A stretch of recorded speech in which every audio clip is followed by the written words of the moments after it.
నల్గొండ జిల్లా మదర్ డైరీలో మరో కుంభకోణం వెలుగు చూసింది. ఇప్పటికే సంస్థను నిండా ముంచి కోట్లను కొల్లగొట్టిన నాయకులు తాజాగా పాల కొనుగోలు పేరుతో ముఠాగా ఏర్పడి బిల్లులు డ్రా చేసిన ముగ్గురు బాగోతం బయటపడింది. ఆరోపణలు ఎదుర్కొంటున్న వారిలో సంస్థ మాజీ మేనేజింగ్ డైరెక్టర్ కృష్ణ కూడా ఉన్నాడు.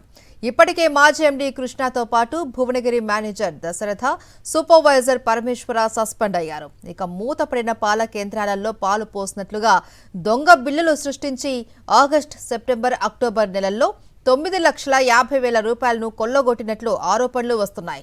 ముత్తిరెడ్డిగూడెం, చాడ, ఎంబాయి, సూరేపల్లి సొసైటీల పేరుతో దొంగ బిల్లులు తయారు చేసిన కృష్ణ, దశరథ, పరమేశ్వర వాటాలు చేసుకుని పంచుకున్నారు. మరోవైపు 2002 నుంచి కోట్లాది రూపాయలు పక్కదారి పట్టినట్లు ఆరోపణలు వస్తున్నాయి. లాభాల్లో నడుస్తున్న సంస్థ నల్గొండ రాజకీయాలు నిండా ముంచాయి. సంస్థలో దోచిన డబ్బుతో రాజకీయాల్లో కొందరు నేతలు పెట్టుబడి పెట్టినట్లు ప్రచారం జరుగుతోంది. విచ్చలవిడిగా అందిన కాడికి దోచుకోవడంతో రైతులకు పాల బిల్లులు కూడా చెల్లించలేని పరిస్థితి నెలకొంది. ఇంకా 8 నెలల పాల బిల్లుల వరకు పెండింగ్లో ఉన్నట్లు సమాచారం. మరోవైపు గతంలో డబ్బులు తీసుకుని అవసరానికి మించి ఉద్యోగాలు ఇప్పించినట్లు ఆరోపణలు వస్తున్నాయి.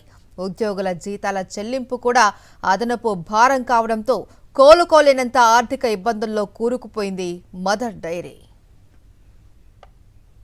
మరింత సమాచారం మా ప్రతినిధి అశోక్ అందిస్తారు. అశోక్, మహేశ్వరి, నల్గొండ, రంగారెడ్డి, యాదాద్రి భువనగిరి జిల్లాకు సంబంధించి వేలాది మంది రైతుల కుటుంబాల్లో ముఖాల్లో నవ్వులు ఒకప్పుడు విరుపుసులా చేసినటువంటి మదర్ డైరీ ప్రస్తుతం అప్పుల ఊబిలో కూరుకుపోతుంది. దీని అంతటికీ కారణం అందులో ఉన్నటువంటి జలగల్లాగా పాతుకుపోయినటువంటి అధికారులతో పాటు రాజకీయ నాయకులు అని చెప్పేసి పదే పదే సాక్షి చెప్తూనే ఉన్నది. తాజాగా ఆ మదర్ డైరీలో జరుగుతున్నటువంటి కుంభకోణానికి, దొంగతనానికి సంబంధించినటువంటి ఉదంతం వెలుగులోకి వచ్చింది. ఏకంగా ఉన్నత స్థాయి అధికారులే మేనేజింగ్ డైరెక్టర్ అంటే ఎండి కీలకంగా ఉన్నటువంటి ఒక వ్యక్తి, కృష్ణ అనే ఒక వ్యక్తి, అందులో మూతపడ్డటువంటి చిల్లింగ్ సెంటర్ల నుంచి పాలు కొనుగోలు చేశాం, రైతులకు డబ్బులు చెల్లించామని చెప్పేసి కూడా బిల్లులు క్లెయిమ్ చేసి కూడా దాదాపు 9.5 లక్షల రూపాయలు కూడా కొట్టేసినట్టు కూడా ఆడిటింగ్ లో తేలినటువంటి నేపథ్యంలోనే ఎండితో పాటు మరొక ఇద్దరు ఉన్నత స్థాయి ఉద్యోగులను కూడా ప్రస్తుతం అయితే సస్పెండ్ చేసి విచారణ కొనసాగిస్తున్నామని చెప్పేసి కూడా మదర్ డైరీ వర్గాల నుంచి అయితే మనకైతే సమాచారం అందుతుంది. అయితే ఇది ఒక 9.5 లక్షలకే పరిమితం కాలేదు. మిగిలినటువంటి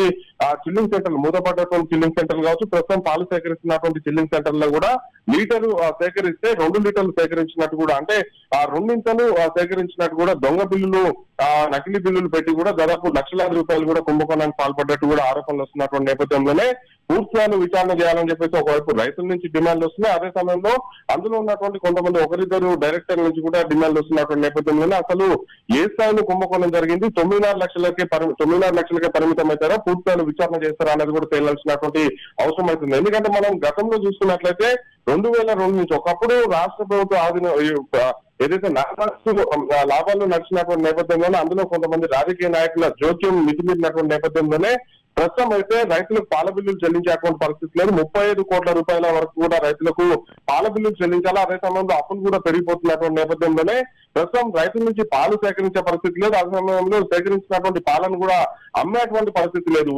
ఒకవైపు ఉద్యోగులు భారంగా మారుతున్నారు. అదే సమయంలో సంస్థలో పదే కుంభకోణాలు చోటు చేసుకుంటున్నటువంటి నేపథ్యంలోనే ప్రస్తుతం అయితే సంస్థ నిర్వీర్యం అయిపోయింది.